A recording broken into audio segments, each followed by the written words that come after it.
Hi guys, నేను మీ Kumar. Welcome back to my channel. So నేను ఇవాళ మాట్లాడబోయే టాపిక్ చాలా very important.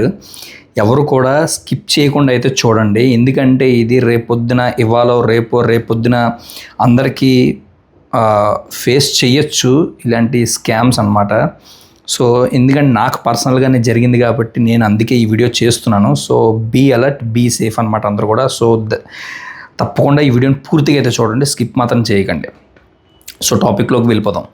And 2 days back నాకు ఒక కాల్ వచ్చింది, ట్రాయ్ టెలికమ్యూనికేషన్ సర్వీసెస్ అని, ట్రాయ్ వాళ్ళని టెలికాం సర్వీసెస్ వాళ్ళు ఫోన్ చేసి, సార్ మీరు ఈ నెంబరు వాడట్లే కదా, ఈ నెంబర్ని సస్పెండ్ చెయ్యాలా అన్నారు. నాకు అర్థం కాలే, ఏ నెంబరు ఏంటి సస్పెండ్ చేయాలని అడిగాను. వాళ్ళు ఒక నెంబర్ అయితే ఇచ్చారు. సంథింగ్ నెంబర్ ఇచ్చాక, ఈ నెంబరు మీరు యూజ్ చేయట్లేదు కదా, సో సస్పెండ్ చేసి ఇమ్మంటారు అన్నారు. ఈ నెంబర్ అసలు నాది కానే కాదు. ఎందుకంటే నా దగ్గర నా నెంబర్స్ ఏంటి నాకు తెలుసు. నేను గత చాలా సంవత్సరాల నుంచి, చాలా ఇయర్స్ నుంచి వాడుతున్నాను. సో ఇది నా నెంబర్ కన్ఫామ్గా కాదు అనిగానే, సో అయితే మీ నెంబర్ కానప్పుడు మీ పేరు మీద ఉంది సార్ ఈ నెంబర్ అన్నారు. నా పేరు మీద ఎలా ఉంటుంది, నా నెంబర్ కాదని చెప్తున్నాను కదా అంటే, అయితే ఎవరో మీ పర్సనల్ డేటాని మిస్యూజ్ చేశారు. ఎలా మిస్యూజ్ చేస్తారో అని అడిగాను. అదే సార్ మాకు తెలియట్లే, సో అందుకు మీరు పోలీస్ కంప్లైంట్ అయితే ఇవ్వాలి అంటే, అప్పుడు నేను అన్నాను, ఎక్కడ ఇవ్వాలి, మా లోకల్ పోలీస్ స్టేషన్లో ఇవ్వచ్చా అంటే, సార్ మీరు ఎక్కడ ఉండేదో ఆంధ్ర అన్నాను. లేదు సార్ ముంబై పోలీస్ స్టేషన్లోకి ఇవ్వాలంటే, ఇప్పుడు దీనికోసం నేను ముంబై రావాలని అడిగాను. అక్కర్లేదు సార్, మీకు డైరెక్ట్ ముంబై పోలీస్ స్టేషన్ వాళ్ళకి కాల్ కనెక్ట్ చేస్తాం, పోలీస్ కమిషనర్ ఆఫీస్కి కనెక్ట్ చేస్తాం, వాళ్ళు మీతో మాట్లాడతారు, మీరు చెప్పండి ఏం జరిగింది ఏంటన్నది, మీ డేటా ఎలా మిస్యూజ్ అయిందో ఏంటో వాళ్ళతో ఎక్స్ప్లెయిన్ చేయండి అన్నారు. కనెక్ట్ చేయండి అయితే నేను మాట్లాడతాను. కనెక్ట్ చేశారు. కనెక్ట్ చేశాక పోలీస్ కమిషనర్ నాతో మాట్లాడడం జరిగింది. ఫస్ట్ కాల్ చేశాడు. కాల్ చేశాక నా పేరు అడిగాడు, నా జాబ్ డీటెయిల్స్ అడిగాడు, మీరు ఏం చేస్తూ ఉంటాను, ప్రైవేట్ ఎంప్లాయా గవర్నమెంట్ ఎంప్లాయా, ఇవన్నీ అడగడం జరిగాడు. నా ఫ్యామిలీ బ్యాక్గ్రౌండ్ అడిగాడు, మా ఫాదర్ నేమ్ అడిగాడు, మా మదర్ నేమ్ అడిగాడు, మీరు మ్యారీడా అన్మ్యారీడ్ అడిగాడు, ఎంతమంది కిడ్స్ అని అడిగాడు, ఇవన్నీ అడిగాడు. నా పర్సనల్ డేటా అన్నీ అడిగాడు. అన్నీ చెప్పాను క్లియర్గా. సో ఇది సార్ అని అయితే ఇంక వాడు, సరే ఇదేనా నీ వాట్సాప్ నెంబర్ అన్నాడు. అవును సార్ అన్నా. సరే నేను వాట్సాప్ కాల్ చేస్తా అన్నాడు. పెట్టేసాడు. వాట్సాప్ కాల్ చేశాడు. గుర్తుంచుకోండి, ప్లస్ అని వచ్చే నెంబర్ సేవ్ అయినా సరే ఫేక్ కాల్సే. అయితే వాట్సాప్ కాల్ చేశాడు. వాట్సాప్ కాల్ చేసి ఫస్ట్ వీడియో కాల్ చేశాడు. వీడియో కాల్ చేశాక నా ఫేస్ చూపించమన్నాడు. చూపించాను. నేను 90 degrees రూమ్ నువ్వు ఏదైతే ఉన్నావు ఏరియా చూపించమన్నాడు. చూపించాను. నీ పక్కన ఎవరు ఉన్నారా అని అడిగాడు. ఎవ్వరూ లేరు సార్ అన్నాను.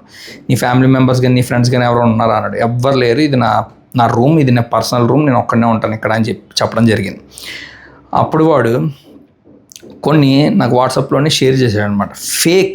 ఫేక్వి అది కూడా, నీ పేరు మీద పలానా వాడు ఎవడో సిమ్ తీసుకున్నాడు, అది ముంబైలో, వాడు ఇల్లీగల్ ఎక్స్ట్రాషన్ చేస్తున్నాడు, చాలామందికి ఫోన్ చేసి అబ్యూస్గా మాట్లాడడం, అసభ్యకరమైన ఫోటోలు పెట్టడం, మనీ లాండరింగ్ ఇలాంటివి చేస్తున్నాడు, అది నీ పేరు మీద ఉంది, ఆ ఫోన్ నెంబర్ నీ పేరు మీద ఉంది, నీ ఏదైతే ప్రూఫ్స్ ఆధార్ కార్డ్ ఏదైతే ఉందో అది నీ పేరు మీద ఉంది, పలానా వాడు దాన్ని మిస్యూజ్ చేసి ఇలా వాడుతున్నాడు, అది వాడు నువ్వు ఒకటే అని ఇలా మాట్లాడడం మొదలెట్టాడు. నాకు ఫుల్ క్లారిటీ వచ్చింది, ఈడు పక్క ఫేక్ నా కొడుకుని. ఎందుకంటే ఆ వాట్సాప్ కాల్లో కూడా వాడు ఫేస్ లేదు, ఏమీ లేదు, ముంబై పోలీస్ అని చెప్పి ఒక పిక్ పెట్టుకున్నాడు అంతే. ఆ పోలీస్ డిపార్ట్మెంట్ సింబల్ ఏదైతే ఉంటుందో అది పెట్టుకున్నాడు అంతే. వాడి ఫోటో కూడా లేదు. ఫస్ట్ వీడియో కాల్ చేసాడు, పోలీస్ డ్రెస్తో ఉండి వీడియో కాల్ చేసి పోలీస్ డ్రెస్ వేసుకుని ఎక్కువసేపు లేదు, 10 seconds 15 seconds ఉన్నాడు, కట్ చేసాడు. ఆడియో కాల్ చేసాడు వాట్సాప్లో. ఇంకా మొదలెట్టాడు. మన దగ్గర ఎలాగైనా డబ్బులు గుంజాలని ట్రై చేశాడు. నేను ఎక్కడ ప్యానిక్ కావాలంటే భయపడలే. ఎందుకంటే మనం తప్పు చేయనప్పుడు మనం భయపడాల్సిన అవసరం ఎవరి దగ్గర మనకు అవసరం లేదు, ఆడు ఎవడైనా సరే. సో అందుకని నేను చాలా కాన్ఫిడెంట్గానే మాట్లాడాను. అయితే ఇంకా వాడు ట్రై చేశాడు, ఎలాగైనా బెదిరించి డబ్బులు గుంజుదామని. వాడు ఎలా ట్రై చేశాడు అంటే చెప్తా చూడండి. ఇవన్నీ మన డేటా అంతా అడిగాడు కదా. సో అయితే మీ నెంబర్ ఎలా మిస్యూజ్ అయింది అంటే, నాకెలా తెలుస్తుంది సార్, నేను అసలు ఎందుకంటే నా నెంబర్ మిస్యూజ్ అయ్యే అవకాశమే లేదని చెప్పాను, అది ఇంపాసిబుల్ అని చెప్పాను. అది ఎలా చెప్పగలవు అన్నాడు. ఎలా చెప్పగలను అంటే, నా ఆధార్, నా ఫింగర్ ప్రింట్ లేనిదే మిస్యూజ్ అవ్వదు, అవి లాక్స్లో ఉన్నాయి, తర్వాత నేను ఎవరికి షేర్ చేయను నా పర్సనల్ డేటా, ఇవన్నీ కూడా చెప్పాను. ఆడేవో ఫేక్వి పిక్చర్స్ నా వాట్సాప్లో పెట్టాడు. మరి ఇది ఈడెవడు నీ పేరు మీద క్రెడిట్ కార్డు తీసుకున్నాడు, ఇది తీసుకున్నాడు. నా పేరు మీద క్రెడిట్ కార్డు అందులో ఆడు పెట్టిన దాంట్లో అసలు ఏమీ లేదు. నేను యాక్చువల్ అది పెడుతుంది కానీ స్క్రీన్లోని ఇప్పుడు యూట్యూబ్ దీంట్లోని, కానీ నాకు అవి డిలీట్ చేసేసాను వెంటనే చిరాకు వచ్చి, ఎందుకంటే ఫేక్ అవన్నీ మనం నమ్మలేం కాబట్టి తీసి పారేసాను. ఇంకా తీసేసాను మొత్తం, డిలీట్ చేసేసాను. వాడు ఇవన్నీ పెట్టాడు, దాంట్లో అడిగాను డీటెయిల్, ఇందులో నా పేరు ఏది, ఇందులో నా నెంబర్ ఏది అసలు ఈడు ఎవడో వాడు ఫోటో పెట్టండి ఇవన్నీ అడగగానే అలా కాదు ఇలా కాదని మాట్లాడడం మొదలెట్టాడు. నీ నెంబర్తో ఎవడో మనీ లాండరింగ్ చేస్తున్నాడు, ఇవి చేస్తున్నాడు అవి చేస్తున్నాడు, అసభ్యకరమైన ఫోటోలు పంపిస్తున్నాడు చాలామందికి, చాలా వల్గర్గా మాట్లాడుతున్నాడు, ఆడికి నాకు సంబంధం లేదు, తీసుకెళ్ళి బొక్కలో దోయండి కావలిస్తే అన్నాను. ఆడితో పాటు నువ్వు జైల్లోకి కూర్చోవాలి, నీ పేరు మీద ఉంది ఆ సిమ్ము, ఇలా మాట్లాడాడు. నేను చెప్తున్నా కదండి, నేను కాంటే మన లోకల్ పోలీస్ స్టేషన్ ఉంది, నేను ఆంధ్ర వాడిని, నా స్టేట్ ఆంధ్రప్రదేశ్, నా పక్కన ఉన్న పోలీస్ స్టేషన్కి వెళ్ళి నేను కంప్లైంట్ ఇచ్చుకుంటా కావలిస్తే. నా నా నా డేటా ఏదైనా మిస్యూజ్ అయినా, నా పేరు మీద ఎవడైనా సిమ్ వాడుతుంటే నేను లోకల్ పోలీస్ స్టేషన్కి వెళ్ళి నేను కంప్లైంట్ ఇచ్చుకుంటాను, నేను చూసుకుంటాను. అలా కాదు, ఇది ముంబై పరిధిలోకి వచ్చింది, సో ఇక్కడే తేల్చాలి ఈ కేసు అన్నది ఇలా మొదలెట్టాడు. ఎంత సోది, ఇంకా సోది మొదలెడుతున్నట్టు నన్ను ఇంకా బెదిరించడం, గట్టిగా కొంచెం అగ్రెసివ్గా మాట్లాడడం మొదలెట్టాడు. ఆడు ఎంత అగ్రెసివ్ అయినా నాకు అర్థమైపోయింది ఆడి స్క్రీన్ ప్లే మొత్తం అంతాను. అప్పుడు నేను ఏం చేశానంటే, నాకు టైం అయిపోయింది, నాకు వర్క్ ఉందంటే నేను వర్క్ చేసుకోవాలి అని చెప్పి చాలా ఫన్నీగానే, ఇంకా నేను భయపడలేదు అడిగి, నేనేమి అసలు దమ్కి కూడా ఇవ్వలేదు అడిగి, తిరిగి గట్టిగా మాట్లాడడం కూడా జరగలేదు. సింపుల్గా నాకు పని ఉంది, నేను వర్క్ చేసుకోవాలి, నేను ఇంకా మాట్లాడడం అవ్వదు మీతోటి అని చెప్పేసి, సో మీరు ఇంకా నేను పెట్టేస్తున్నాను, నాకు మాట్లాడడం అవ్వదు, నాకు నేను వర్క్ ఉందని చెప్పేసాను. ఆడు ఓకే సింపుల్గా, వాడు కూడా ఓకే డూ యువర్ వర్క్ అని పెట్టాడు ఆడుని. అంటే వాడికి అర్థమైపోయింది మనం చేసేది ఫ్రాడ్ అని ఆడికి అర్థమైపోయినట్టుంది. అందుకే ఆడు సిల్లీగానే నాకు వర్క్ ఉంది, నేను పని చేసుకోవాలి, నువ్వు ఫోన్ పెట్టేస్తా అన్నాడు అని ఆడికి అర్థమైపోయి ఉంటుంది. అయితే వాడు భయపడ్డాడు కూడా, ఎందుకంటే 90 degreesలో రూమ్ చూపించమన్నాడు కదా, నేను అటు ఇటు ఇలా కదిలే అనమాట. ఎందుకు అలా వదులుతున్నావు, ఎందుకు అటు తిరుగుతున్నావు, అటు ఇటు ఎందుకు చూస్తున్నావు, కిందకి ఎందుకు చూస్తున్నావు, పైకి ఎందుకు చూస్తున్నావు మొదలెట్టాడు. ఆడికి భయం ఉంది, మనం భయపడట్లే. సో అదనమాట, ఎందుకంటే భయపడాల్సిన అవసరం లేదు. ఇలాంటి కాల్స్ ఎవరికైనా వచ్చిన ఫ్యూచర్లో కూడా, రేపు కానీ ఎల్లుండి కానీ ఎప్పుడైనా సరే ఇలాంటి వాట్సాప్ కాల్లో గుర్తుంచుకోండి, ట్రాయ్ అని టెలికమ్యూనికేషన్ సర్వీసెస్ సార్ అంటది.